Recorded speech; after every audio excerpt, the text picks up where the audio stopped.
ঘুরতে যেতে কার না ভালো লাগে, আর সেটা যদি সমুদ্র হয় তাহলে তো কথাই নেই।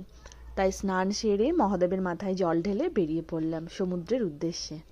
জানো তো, প্রেগনেন্সির পর আমার সেভাবে আর কোথাও বেরোনো হয়নি।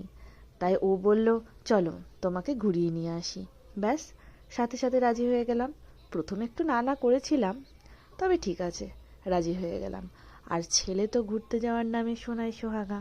রূপকথার এটা ছিল প্রথম ট্রিপ। এই প্রথম ওকে নিয়ে কোথাও ঘুরতে যাচ্ছি। সমুদ্রের জলে নেমে ও কি করবে সেটাই দেখার জন্য আমি ভীষণ উৎসুক হয়ে আছি। ফাইনালি আমরা পৌঁছে গেছি। এটা ছিল আমাদের রিসর্ট। রিসর্টের রুমগুলো বেশ বড় ছিল। যেহেতু সাথে বাচ্চা আছে, তাই একটু খোলামেলা না হলেও নয়। আমাদের রুমের মেন অ্যাট্রাকশন এটাই ছিল, এই বাথটাবটা। এটা সবার খুব পছন্দ হয়েছিল। যেহেতু আমাদের পৌঁছাতে অনেকটা লেট হয়ে গেছিল, মানে প্রায় দুপুর হয়ে গেছিল, তাই বিচে আর না গিয়ে আমরা ডিরেক্ট সুইমিং পুলে নেমে গেছিলাম। আর পুলের জল দেখে ছেলে মেয়ে খুব খুশি, তার সাথে আমরাও।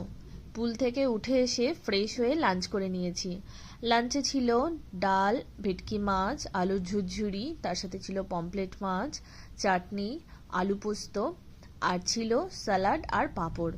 আমরা লাঞ্চ করে নিয়েছি, তার সাথে রূপকথাকেও খাইয়ে দিয়েছি।